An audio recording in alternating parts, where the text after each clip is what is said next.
Vamos a leer el Evangelio según San Lucas en el capítulo 18, versículos 1 al 8. En aquel tiempo Jesús decía a sus discípulos una parábola para enseñarles que es necesario orar siempre sin desfallecer. Había un juez en una ciudad que ni temía a Dios ni le importunaban los hombres. En aquella ciudad había una viuda que solía ir a decirle: Hazme justicia frente a mi adversario. Por algún tiempo se estuvo negando, pero después se dijo a sí mismo: aunque ni temo a Dios ni me importan los hombres, como esta viuda me está molestando, le voy a hacer justicia, no sea que siga viniendo a cada momento a importunarme. Y el Señor añadió: fíjense en lo que dice el juez injusto, pues Dios no hará justicia a sus elegidos que claman ante Él día y noche, o les dará largas. Les digo que les hará justicia sin tardar, pero cuando venga el Hijo del Hombre, ¿encontrará fe en la tierra? Palabra del Señor. Gloria a ti, Señor Jesús.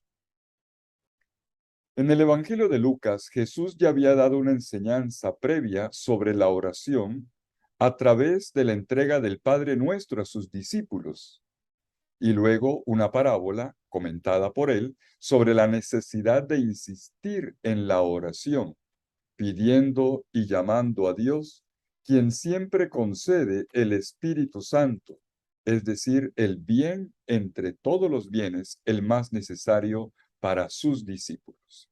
Esto lo leímos en el capítulo 11 de Lucas.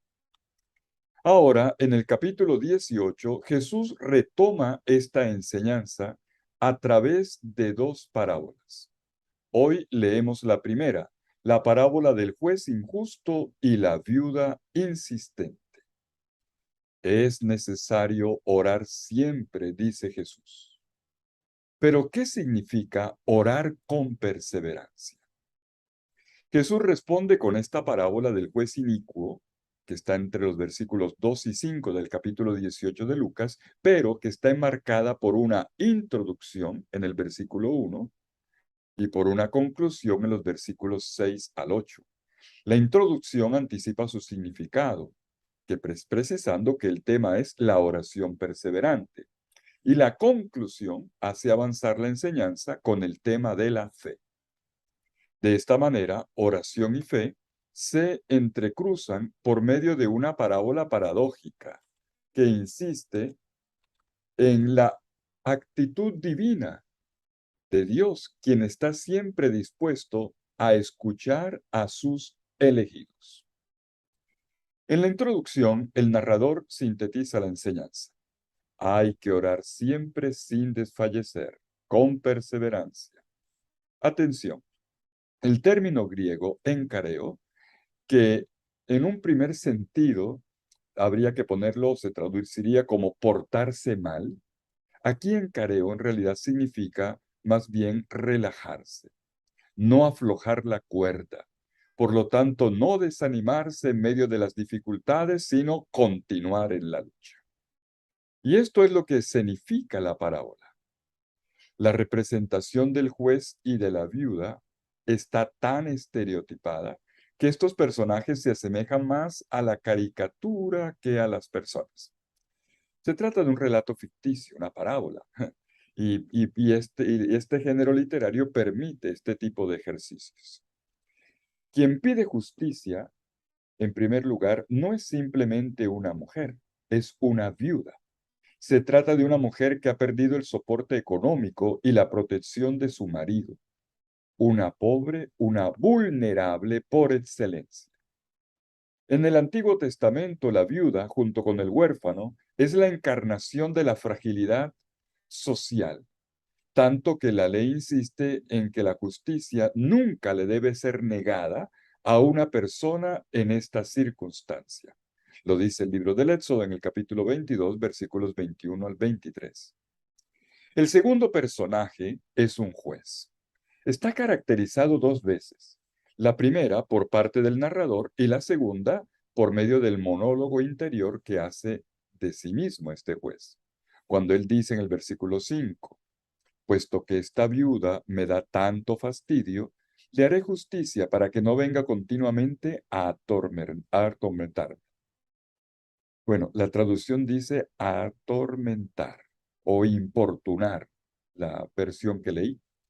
Pero el verbo griego, otra vez, tengo que hacer una precisión, el verbo griego es hipiazo, que literalmente significa dar un golpe en la cara, debajo del ojo, para que le quede negro, moretón. Un término que es propio del boxeo, del pugilato, y que el mismo Pablo, luego en una carta, en la carta a los Corintios 9:27, va a utilizar. Pues bien, el juez aparece como la antítesis del hombre justo. Está en las antípodas de lo dicho por el cántico de Zacarías en el comienzo de este evangelio, donde se celebraba a quienes caminan sin temor, con santidad y justicia en su presencia todos los días de su vida. Lucas 1:75. Este juez transgrede los dos imperativos, el del amor a Dios y el del amor al prójimo, como vimos en la parábola del buen samaritano.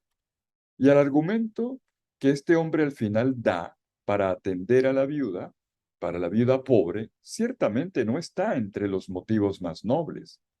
Es su cinismo, es su cinismo que busca sencillamente librarse de una mujer que le fastidia. Y entonces viene la lección. La invitación a la oración es frecuente en el Evangelio de Lucas. La invitación a la oración la encontramos en la catequesis ya citada de Lucas 11, del Padre Nuestro, luego en 21:36, también en la oración en la última noche, en el Monte de los Olivos. Jesús recalca la importancia de orar. En el capítulo anterior, en el capítulo 17, tenemos una clave que nos permite comprender por qué aquí se habla de oración. El tiempo de persecución es un tiempo de invocación en la espera de la definitiva manifestación del reino de Dios. Y este tiempo está caracterizado por muchos gritos elevados al cielo para pedir justicia, como lo hace esta viuda. Pero esas peticiones no reciben respuesta inmediata. De esta manera, paradójicamente, Dios parece ser un juez injusto, cínico, distante, cuando uno no ve la respuesta a la oración. Si la parábola le da voz a la experiencia del distanciamiento, la interpretación que Jesús le da en el versículo 6 niega que esta sea la verdad de Dios. Dios es todo lo contrario de aquel juez injusto. No hace las cosas porque esté obligado ni porque se sienta presionado. No, hay otra razón. Y el razonamiento de Jesús lo podemos ver de cerca en el texto. Si el juez, que ha sido caracterizado de una forma tan negativa, cedió frente a la obstinación de la viuda, ¿cuánto más Dios, quien es el bien por excelencia, quien es bien distinto además de este juez? ¿Cómo no va a escuchar él las oraciones de sus elegidos? Pero esto no basta. Jesús concluye con una pregunta que inquieta y que permanece abierta, y esta tiene que ver con la fe. La prontitud de Dios para escuchar no quita la necesidad de orar siempre, pero tampoco elimina la expectativa. La fe conoce también la oscuridad de la espera, de las cosas todavía no resueltas. Bueno, este es el Evangelio de hoy. Pero yo quiero invitarte en esta ocasión a releer el texto muy despacio. El tema de la oración es fundamental. El peligro que amenaza la oración es el peligro del cansancio, del bajar los brazos, del bajar la guardia. Es el cansancio de apostar siempre por lo invisible, del grito que no tiene respuesta, el que podría haber debilitado a la viuda de la parábola, pero ella no cede.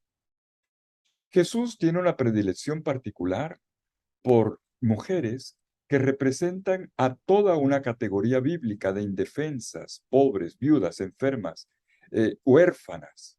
Todas ellas son sus favoritas, de ellas se hace cargo y y con ellas podemos ver cómo funciona el reino. Ellas son el laboratorio, las mujeres son el laboratorio de un mundo nuevo.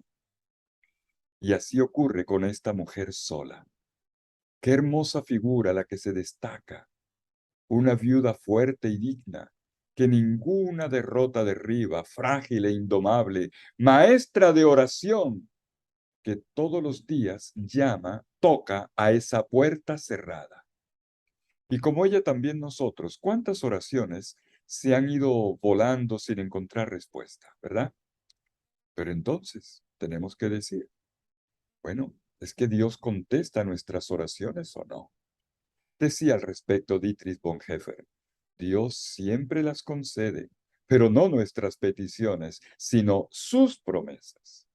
Dios me da no necesariamente lo que yo le pido, sino lo que Él considera que yo necesito. Y el Evangelio rebosa de esta verdad. Jesús dice, vine para que tengan vida en plenitud. No los dejaré huérfanos. Por otro lado dice, estaré con ustedes todos los días hasta el fin del mundo. Y también dice, el Padre sabe lo que ustedes necesitan. Un juez que en todo es lo contrario de Dios en esta parábola, finalmente escuchó.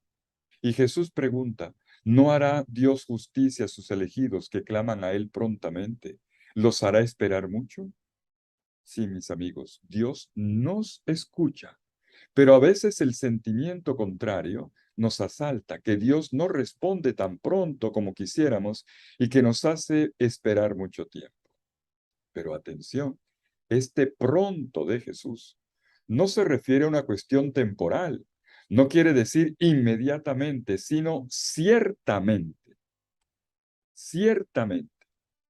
El primer milagro de la oración es fortalecer la fe, hacerla descansar sobre la primera certeza que transmite la parábola, que Dios está presente en nuestra historia, que no estamos abandonados. Dios interviene, sí, pero no como yo quisiera, sino como Él considera, como Él quiere. Y la segunda certeza es esta. Un grano de mostaza de la fe es esta viuda pequeña que no se deja debilitar, que derriba los muros. La oración es un no gritado al así tienen que ser las cosas siempre. El primer grito de nuestra nueva historia que Dios genera con nosotros es la oración. Dice el Papa Francisco, la oración es el soplo de la fe. Orar es una necesidad, porque si dejo de respirar, dejo de vivir. Este soplo, este canal abierto por el que fluye el oxígeno de Dios, viene antes que nada, antes que pedir un don en particular, una ayuda o una gracia. Es el soplo de vida, como para dos que se aman, el soplo de su amor.